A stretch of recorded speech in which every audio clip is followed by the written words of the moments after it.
Hello, everyone, and welcome to Temple Hayes podcast on Fire for Life. We love that you participate with our various guests and artists and teachers and healers. And today you are in for a divine connection, truly. The moment you see our guests, you'll go, "Ooh, I feel like I can be a better person. Oh my goodness, let me align my chakras." I'm not being facetious. You can feel spirit just coming from her. Dahryn Trivedi, welcome to our show today. I'm so glad that you're here and bringing your spirituality and your ideas of truth to this show. Thank you for being here. Thank you so much, Temple. You're such a bright light. That's so sweet of Oh, you. oh, you're welcome. Well, it's I'm true. I so mean, happy. it's not a southern nicety, as we say. It's just you just feel the presence coming from you. So I imagine that you went down a few roads and took a few stop signs along the way, etc., metaphorically speaking. How did you get into or be interested in the journey that we call spirituality, inner development? Is there really a God or a divine force? Is there a story there? There's a long story, but I'll keep it short for the You don't sake of have to. your audience. Sometimes I'm known to be a little long-winded, so I'll try and restrain it just a That's little all bit. right. That's okay. Uh, I mean, I didn't really feel like I had much of a choice. I felt like I was just kind of thrown into this path with, Mm. this incredible strong connection with divine since birth, with this huge intuition, this sense of God within my own awareness, this deep inherent connection that I just felt God was with me, as me, through me, wherever I went. And I had these incredible experiences of just transcending, this world and having these divine experiences. And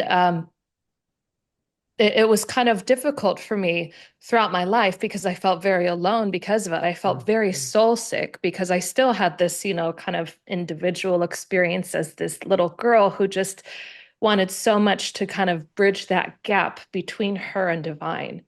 And so it left me feeling very soul sick. The more ecstatic experiences, the more, experiences of thoughtlessness and moments of ecstasy that I had, the more I wanted God when I didn't have it. And so I was fortunate, I had parents who were involved in many different parts of life. They were involved in Christianity as well as Paramahansa Yogananda from San Diego. And so I had, the duality, the different teachings between the East and the West. I had a wonderful combination of the two, and I fell in love with both of them. And I found truths in both of them. And the one truth that really resonated me and affected me the most was this idea of a catalyst, someone who was able to embody this divine, this presence, because I felt that embodiment in my life. So the idea that someone could embody this presence and act as a catalyst to connect to someone else as well. And Mm. so, of course, we called this concept the guru and everything, but whatever terminology we used, this idea stuck with me. And divine actually gave me this idea, right? I had kind of like a premonition, so to speak, or moment where I felt divine told me that there was someone I was supposed to meet in this life, someone who was destined for me, who would also be my soulmate, and that this person was this, incredibly gifted being that would help me along my path of awakening and realizing God as well. And that person turned out to be, my current husband. And so I met him, and, everything kind of led us to working together on this incredible mission to creating the scientific foundation of consciousness.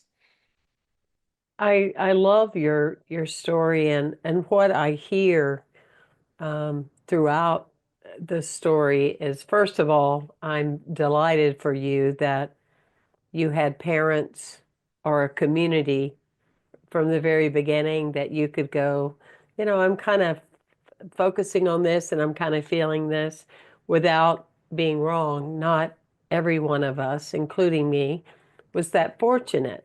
And yet you and Right. I both know with the divine connection that it's all part of the greater multifaceted part of developing yourself.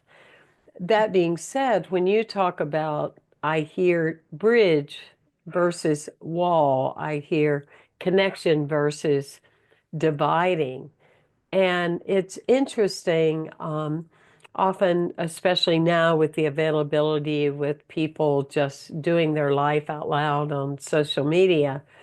And I see people that, have been in various modalities or new age or new thought or, whatever. And they then go, well, my life didn't work. And so all that's fake and none of it's true and none of it's real. And I'm just going to put a wall and it's all lies and it's not real and it's not true.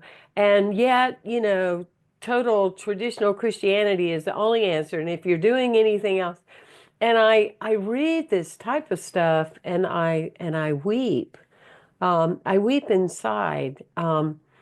In that, I feel, wow, you know, isn't it beautiful that more and more people step out and speak out? We need a lot of people in the world that will say, hey, this is how I found a universal connection through Yogananda, through Jesus, through Buddha, through Hare Krishna, through Sai Baba, through my tree in the backyard or whatever. But yet, to feel that we have to discount and act like nothing ever existed and it was all wrong, I feel that is a real huge epidemic in our society, and that could be on both sides, right? Or not sides, but you get what I'm saying. It could be Yes. that because there's wisdom in tradition, Christianity, there's wisdom in all of it, and it's like a great recipe for this amazing divine connection, which is what you're all about. And yet, when we block, I don't think people understand that they're blocking themselves. Yes. Do you flow with what I'm saying? Because I'm just allowing spirit to guide me. And I feel like you've probably met a few people along your journey that feel like we have to choose one or the other instead of, I'm so grateful for everything kind and unkind that I've met on my path, and I integrate it. Does that does that make sense? Absolutely. Hmm. I mean, it's like, I don't know if you've heard that spiritual saying where, like, if you dance around truth in a circle, then you assume truth is a circle because you can dance around truth in a circle, right? As Very opposed good. to a square or a triangle. Yes. So, I mean, that's very true. I feel like that's how a lot of people is depending on how they can kind of encapsulate that truth in their experience. That's what they assume the truth is. And in reality, they're actually just kind of interacting with their own perceptions and conceptions about God instead of experiencing the direct reality of God. And all of these religions, everybody, even your very heart, your very existence, right? It's all substantiated. It's all fundamentally consciousness, right? We're all connected through consciousness. And so that's why our science research is the research of consciousness. So we're getting rid of the, divisiveness of religion and spirituality. We're getting rid of the divisiveness of religion and spirituality, as well as the divisiveness of science, which kind of rejects religion and spirituality and the experiences that people like you and I feel, right? Hmm. That you and I feel as truth, and science denies it because it's non tangible.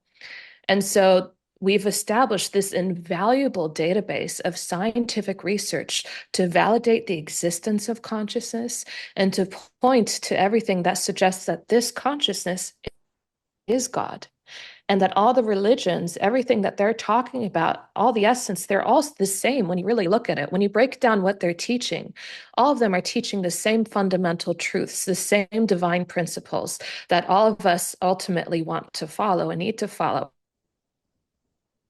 It's just a different format of talking about it, and that's it.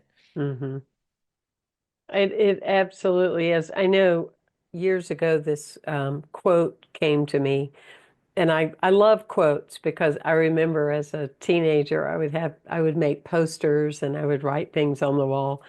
Very deep person. I imagine so were you. Just Yeah. really, really, like, yes, I will go out and play, but then I need to return to my room and be deep and think about the way of the world and, all these things. And that being said, one of them that occurred to me was united we stand and divided we are merely a distraction. And yes, we see that with these external situations and circumstances.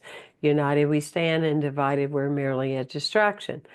And yet, in growing into that quote, as we grow, as we expand, it's united within me, right? That Right. otherwise I am merely a distraction. I am more than just a physical body. I am more than a spiritual being or emotional or mental or all of that. And it's united, not divided. And I think those kinds of things that you are saying are, we are growing into it more and more of it proves itself by the very nature of our lives. Now, Darwin, with the studies you do and the studies that you and your husband do together, the Trivedi power, energy, love, connection, do you find, are you a person that would say that more and more we're just having a conversation. We're not going to hold you or me to it, but just our own feelings. Do you feel that more people are waking up? In other words, becoming more aware of an all encompassing creator and the connection. And if I feel something, then I'm transmitting some of that to you and you are to me. Do you feel in your work of many years um, that you see that more? I'll tell you what I do see. Thank you. I see. So obviously this path, we've had a fair share of incredible amount of difficulties because ultimately, whether they're a scientist or, just an individual with their own beliefs, we're dealing with people who kind of are very rigid and they don't want to accept something that challenges what they think is real. Totally. And so we've actually faced a huge amount of resistance. And that's actually kind of what made me fall in love with my husband, my guru, when I first heard about him, because I was so familiar with this guru, this, idea of a guru, which, Hmm. I didn't have any idea outside of that concept. And so I had this idea of a guru. And when I heard about, my mother was talking about him in the car because my mother had this incredible experience after receiving a blessing from him. And she had gone to many different healers and people from different modalities, tried all these different things throughout her entire life. And she took me along with her to solve this soul sickness and then to solve this problem that she was facing in a relationship with her son, my brother. And nobody was able to really find an answer or a solution to it, something that was viable or something that was long lasting or permanent, even. And what happened after one blessing of meeting this man, right? That relationship completely improved overnight. Mm. It was like day and night that the friction and the conflict between them was resolved after just one blessing. She'd never experienced anything like that in her life. And so she was like, whatever my daughter's going through, this soul sickness, this yearning, this pining for God and this soulmate in her life, this man might help her with that. And so as we were driving in the car, my mother was explaining he's not a traditional guru. He doesn't wear the saffron robes and the religious garb with the long beard and the long hair, right? He's into science. He's wearing a suit and a tie. He cut his hair short, right, to fit into that role of, a scientist so that he would be more accepted by the scientific community. Because the moment scientists would hear that he wants to do a divine transmission or do a blessing, they immediately refused to work with him Mm. just out of the idea of it. They didn't have that broad spectrum of being willing to explore. that side of life. They didn't even want to try. And there's a reason for that. And I can't say scientists are wrong. I'm really in support of people who are skeptical because that means they think for themselves. And I feel like thinking and feeling for yourself is a vital part of the spiritual experience. You shouldn't always just go off of what people tell you and concepts and things that are handed Hmm. over. They're secondhand ideas that you're following and following like sheep. I feel like that you should think for yourself. But I feel like it's gone to the complete opposite, where now even the skeptical people, they're not willing to look in things that, originally were seen as the paradigm of the time. Now they've completely rejected it as even possible. So we've experienced in the complete opposite side of the spectrum. Everything kind of shifts from one side to the other. There's not really a sense of balance yet that I've seen.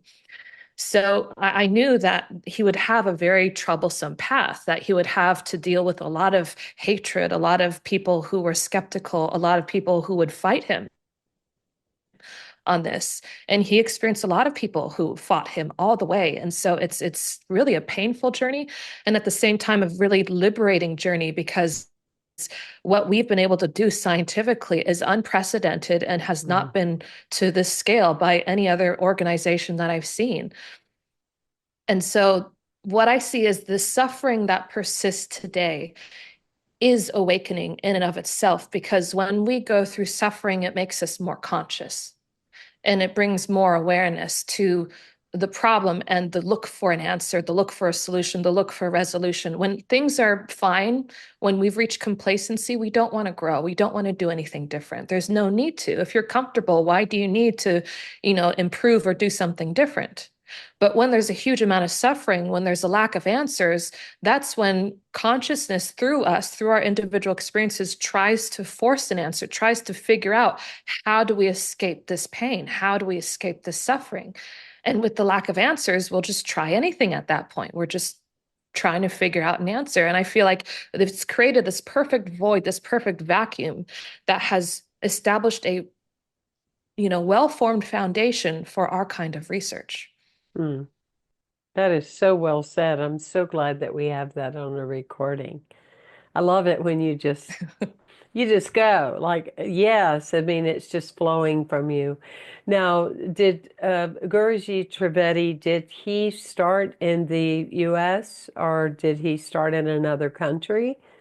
Did he bring the So teachings to America, or I'm not familiar with this work? I mean, he has no religious or spiritual background per se, right? He Good. was That's an insurance wonderful. vet. I know.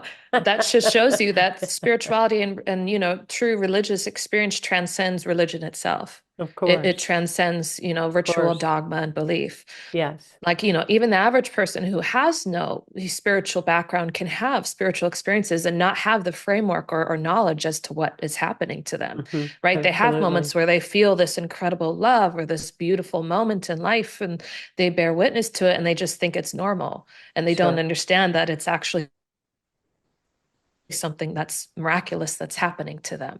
Right. So that's what happened for my husband, right? He was born and raised in India. So he naturally, is a part of this culture and this society where they have a concept of a guru and enlightenment and all these different things. So he had a foundation for that, but he had no religious upbringing or no training in that regard. Got He it. was an insurance investigator. He was a mechanical engineer by trade who turned into an insurance investigator.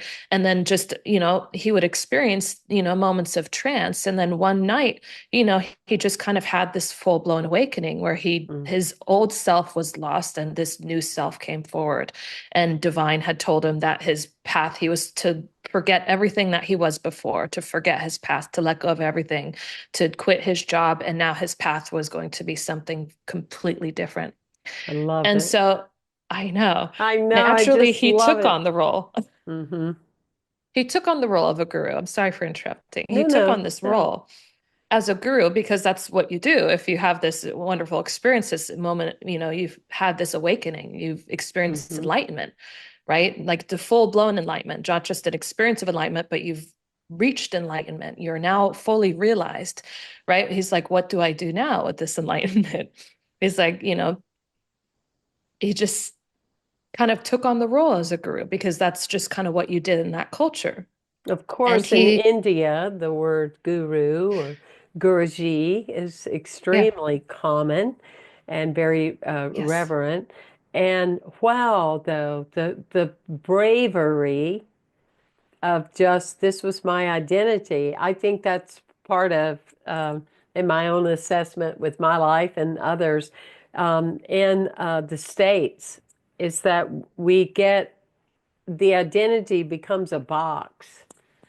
It becomes like, well, this is my right. identity. And here he was, this mechanical engineer and had training, and then he was this insurance investigator, and he did not seem to argue his identity. Like, what do you mean? Just quit and I mean, was that, and I ask these kind of questions because the audience that I have, a lot of them have been with me like 15 years, and I can kind of hear some of them out there going, well, I've been getting some insight too, but I'm terrified. What do I do? Or did he just say, okay, here I am?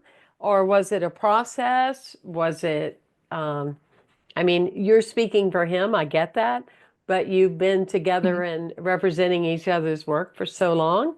And then his work is about your work. So do you think it happened with ease, as far as making that kind of transition and change? Absolutely. Because Wow, when I love divine is it. in your life, right? When divine is in your life, there's no fear anymore. There's Yes. no uncertainty. You feel taken care of every step of the way. You're not alone anymore. Everything that you've wanted outside of yourself is now you are perfect and completely whole within. So even if things are going wrong outside of you, even if circumstances aren't meeting your needs and everything, there's never an aspect of worry that enters your consciousness or your being. You just know that everything's fine and taken care of. Love Even it. if he didn't know what the next step was in his life, he knew that he just continued on this path and divine would make it known, Mm, or divine would bring whatever he needed into his life to take care of him and support him and guide him on what his next point of action was going to be. mm, And his life just naturally unfolded. Like he really didn't have to do much right. much, right? I mean, not to say that there wasn't a huge amount of struggle and hardship in life. That just is inherent to the human condition, I think. But he didn't suffer because he was at peace and he was happy because he had this connection within him.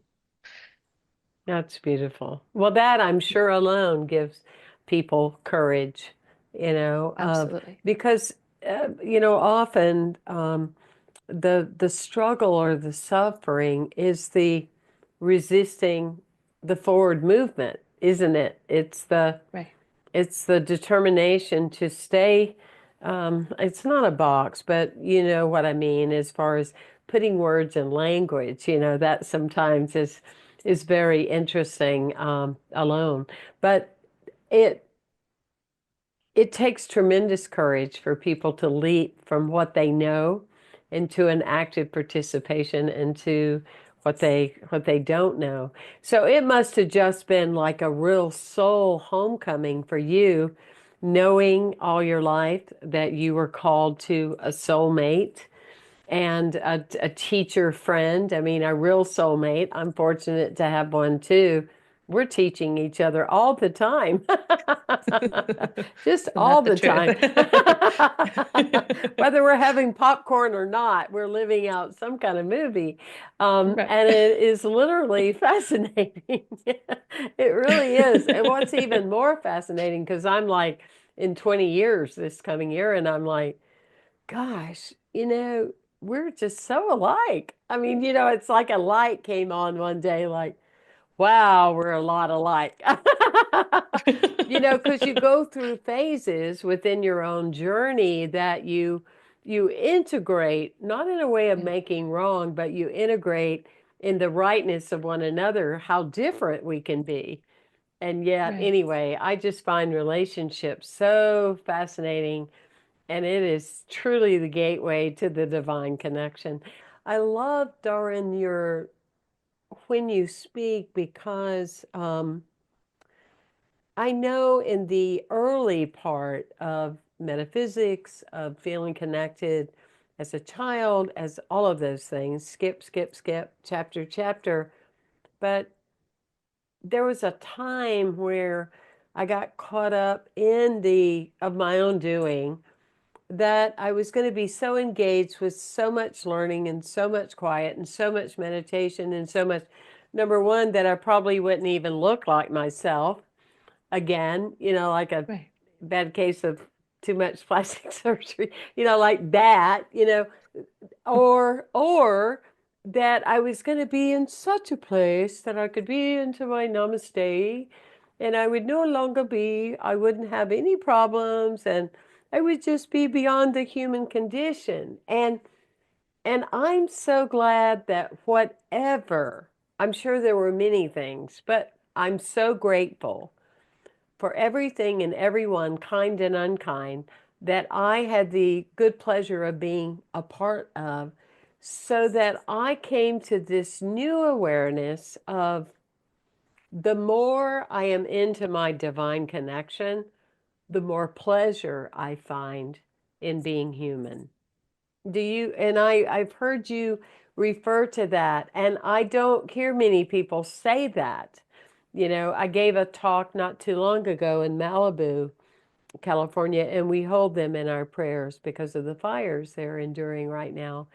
But I said, a lot of people don't tell you that spirituality at times is hard, right? So really? Because What do you mean? they don't want you to know that. It's like, take this fast track to wholeness and you'll just be so special. It's a human condition, and I'm just drinking that in, of you being into the reality of life and feeling great about it and seeing it for what it is, not pretending for what it isn't. So anyway, thank you for that. Thank you for saying that on my behalf. Yes, it's Just so think positive important. and everything else will go away. Right. It's so important because it creates such a level of human beings feeling inadequate or not enough, or, but I did that. I drank the juice. I did that. I owned my way home. And still, I'm dealing with whatever. It just is so refreshing to say and come from a place of it is what it is. And it has a lesson in it, and I feel it. And it's not always fun, but I'm determined to walk through it and walk with it. And I feel there's not enough messaging out there, about Right. this. I agree wholeheartedly. And really what we're doing, right, as an answer to that lack of messaging, because everybody works within a certain paradigm. And science has been at the forefront of our paradigm for a long time. And science has denied consciousness. So, it's been a huge lacking part of our life, our, culture, our technology, our medicine, and our food, everything. We don't realize that consciousness, being this fundamental part of reality, our fundamental essence is pure consciousness. And consciousness is not just a human experience, it is an experience of animals, plants, even non living materials. It is the substance and essence of everything. So the fact that science is missing this vital part of reality, you see that there's a huge lack of answers to current society, to this epidemic of problems that are merely increasing instead of decreasing. Hmm. Right. You see like the same thing with like mental health problems and everything. And all of the answers, if they were true, viable answers, you would see that maybe, the mental health, epidemic would be decreasing. But in the fact we see the opposite, it's increasing. So we see all the viable answers out there are not real answers. They are distractions. They are Hmm. things, we get attached to processes. We get attached to ways of doing things. And like you were saying, it's like we get attached to a certain way of being in life that we don't want to move beyond that, even though it's something that is perhaps much better for us. We are rigid and strict and maintaining this smallness in our life when there's something that's so much more capable within us to give us more than what we could ever even need or require.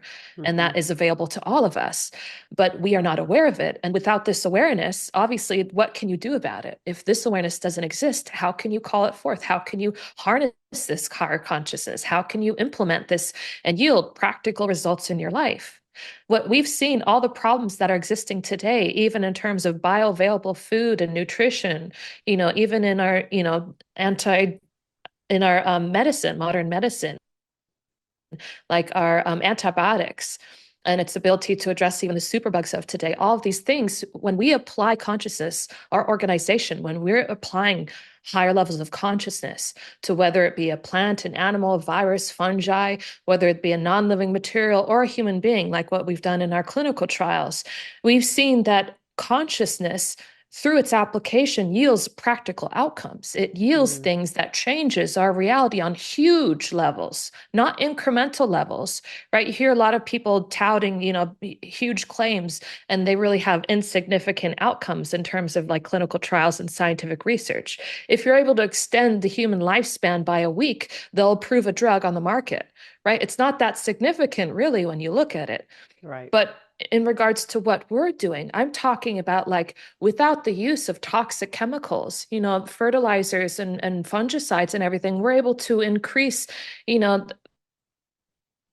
the crop production by over 500% and its immunity by over 600%, as well as increase its nutritional, viability for the human body. That's something that science has not been able to have an answer or, a way to solve till today.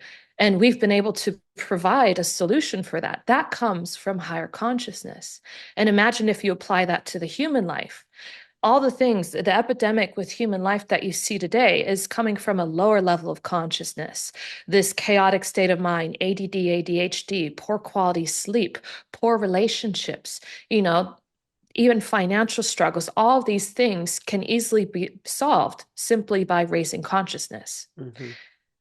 But, that's why we're creating this huge scientific foundation for the existence of consciousness, because ultimately we need to create a new paradigm, a new era for our medicine, our technology, our livelihood, for the human condition to operate within. We need to Mm. create a new understanding about human life. And this is vital, I think. It's not even like an option anymore. I feel like that really people have no choice anymore.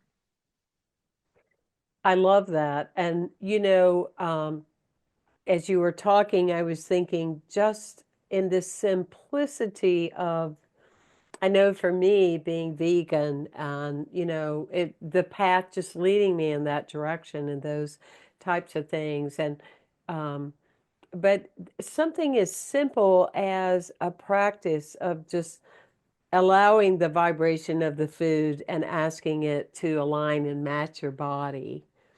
It does something to us. There's this moment of, do I really want this? Does this really fit the vibration that I have? I know in Europe, in Cologne, Germany, when I went on a tour in the chocolate museum, that back in the day, it was served in a lock and key, right? I mean, and you only gave so much, and now you look at mass consumption and sugar addiction, which leads to so many other, other things, um, and connecting with that of just all of those types of things. And um, I have found in my own practice that as you're expanding, as your energy, as you're getting younger, and the youthfulness of your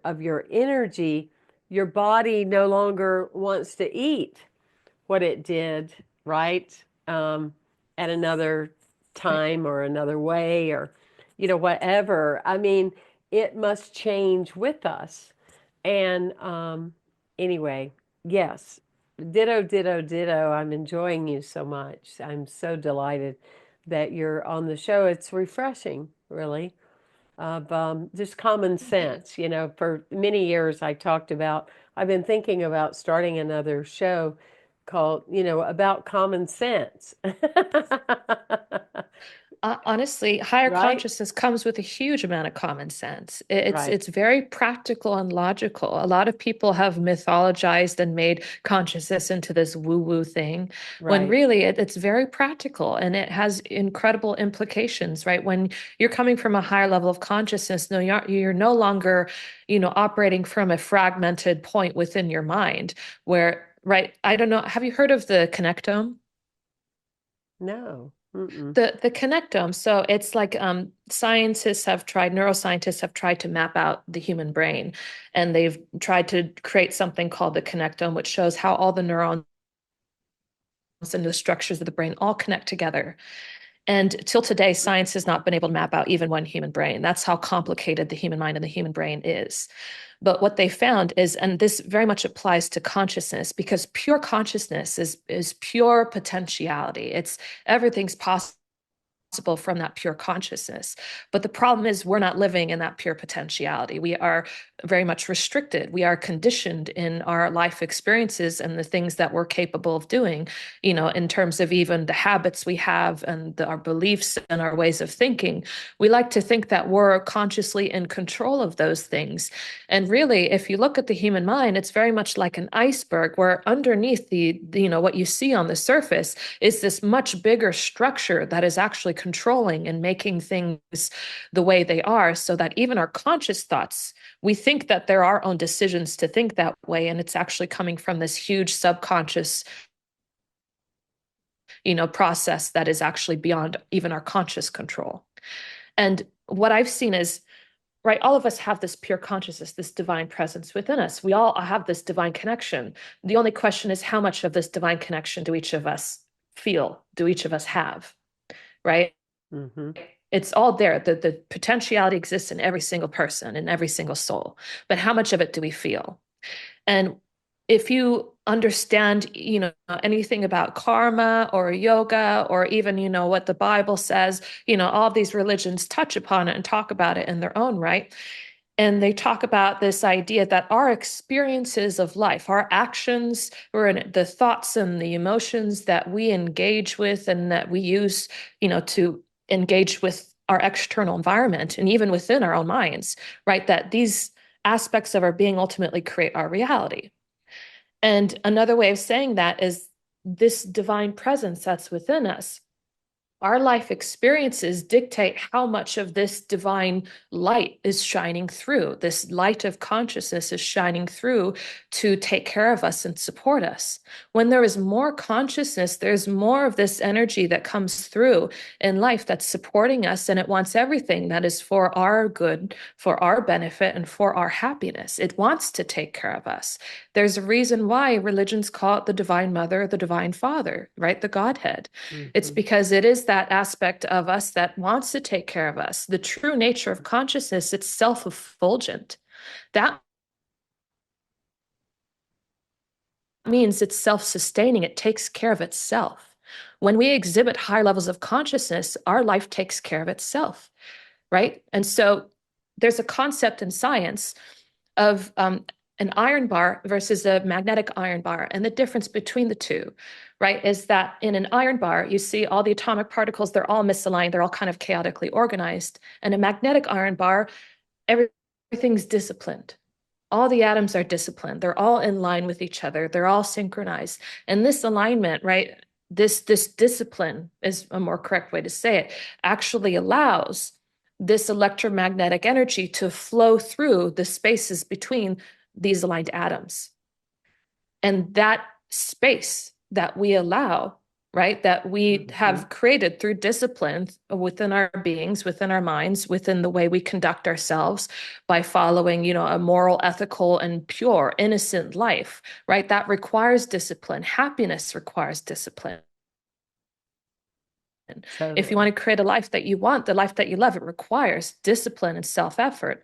And you see that when this discipline happens, then we create a space, a stillness within us that allows something, right? An iron bar, when it becomes magnetic, it doesn't create magnetic energy. It harnesses magnetic energy. It harnesses something that is already there. It's become disciplined with the principles and the fundamentals of this magnetic energy. Hmm. Similarly, with human life, everything works with the same concept. Nature has made everything universal. So, in the same way, in our individual lives, if we want to allow this consciousness to work through us and improve our lives, to make things better, to create more harmony, more synchronicity, to improve our health and vitality, our quality of life, our sleep, everything, then it requires the discipline of our being to follow what, religions have called the Dharma, or, the principles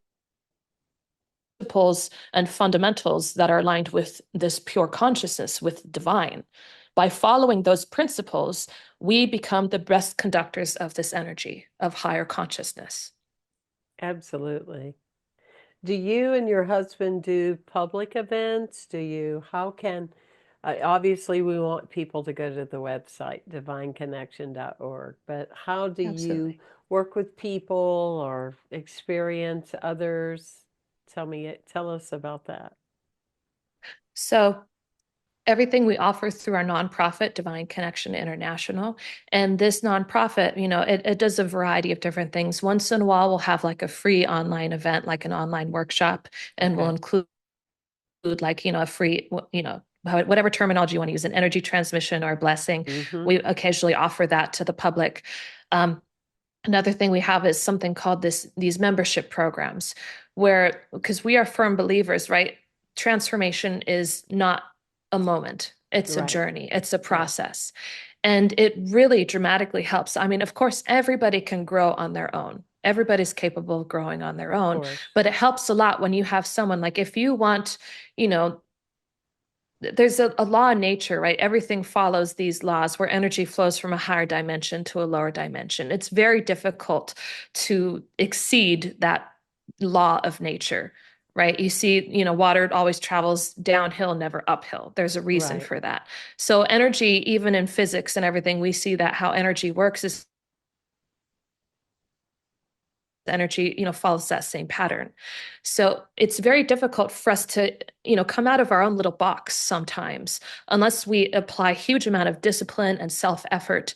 We really truly understand the principles and fundamentals, right? If we're Mm-hmm. able to truly follow these things and understand what they are, but since we don't have this basis of understanding of what that is, and we don't feel this connection, we don't know what to follow. So it really helps if you have, someone who's able to transmit this higher consciousness to you, because what it does is it melts away, the past experiences that life holds to you, right? As if you have like this diamond and this ice around this diamond. It helps melt away that ice so that you can reconnect with that pure consciousness. And through that pure consciousness, you can feel, right, what that nature is, and you can follow that nature. You can follow what brings more energy, more vitality, and more goodness into your life. There's a path for that. There's certain things in life and ways of being that actually increase our energy, they increase our vitality, and certain things that are just not harmonious with human life. Yes. So that, as I was saying, for my journey, it really helps if you have a catalyst who's able to bring you back in tune, in touch with that. Even just to tell you if they've done the path before, these are the pitfalls. And that's why we have these membership programs, is because through these memberships, we can help people reconnect with this presence, which is their ultimate blueprint. And at the same time, they can have consistent education to guide them on, the pitfalls, on the roadmap for life, that these are the divine principles and fundamentals. When you follow this, eventually your own consciousness is aligned in such a way by following these principles that now you can feel the truth for yourself. You don't even need, my husband or I to explain anything to you, right? It comes to a point where you become independent and you're able to feel the path for yourself. You're able to understand what works and what doesn't, and you can evolve yourself. But it really helps if you have an enlightened teacher. And, I'm a big supporter on anybody, whatever works for you, whoever you resonate with. It does Absolutely. not Of have to be course. us. Yes. As long as there's somebody that's able to provide an outcome for you, right? For me, like, this is, our work is unprecedented, something I've never seen before, and that resonated strongly with me. Mm-hmm. But I don't feel like that should be the only reason. I feel like there should be something that's practical and yields an outcome in your life. Sure. Spirituality is outcome oriented, it's not process oriented. So follow Mhm. the outcome wherever that leads you, wherever you Wow, that's connect with. worth saying again. Yes. Spirituality is outcome oriented, it's not process oriented. Wow, Yes. that's a quote right there. And so true. It's just so very true. Well, it Very true. has been such a pleasure having you today. And I love your screen in the back, the winged Oh, thank creatures you. of the East, life, It's over new here. beginning, birth, the energy. It's just so powerful. I've enjoyed being with your winged creatures today very much, but more importantly, I've truly enjoyed your presence and your energy, and I felt like we're sharing kind of a transmission while we're together. And I really want to thank you for being on the show. Thank you for your time. And everyone, again, go to divineconnection.org. And there is a free gift for those of you that are tuning in that are part of the podcast with Temple Hayes. And we'll put the information in the content on the social media. So you can just copy and paste and go right to the URL. So thank you so much, Dahryn. It's such a blessing. Is there anything that you would like to leave as a parting moment or conversation? I just really want to say that a higher consciousness, right? Consciousness is the only solution for our better quality of life, for our happiness. And I also feel it's important for you to know that you are loved and you are not alone. And Yes, this path, right? This consciousness is the one thing that connects everything together. It connects all of us together. It connects us to that source, to that divine. So if you want to enjoy your life, if you want to have a better quality of life, higher consciousness is the answer. And that's it. Higher consciousness, the answer to our crisis in food, to our crisis in mental health, to our, crisis with, our drugs and our supplements and all these different things that we are finding problems. Higher consciousness is the answer. yes, it But is. ultimately, know that you are loved and you are not alone. And we're here for you if you ever need us. And I love that higher consciousness creates such an energy within ourselves that we are comfortable. When you're comfortable with your own divinity, your own higher consciousness, there's no hatred. There's no, you're right, I'm wrong. There's no, we're this way, we're that way. It's just, it's a beautiful way to live. It's Thank you, very beautiful. everyone. Thank you, everyone, for tuning in. And again, thank you for sharing the show. This has been so rich and such a blessing.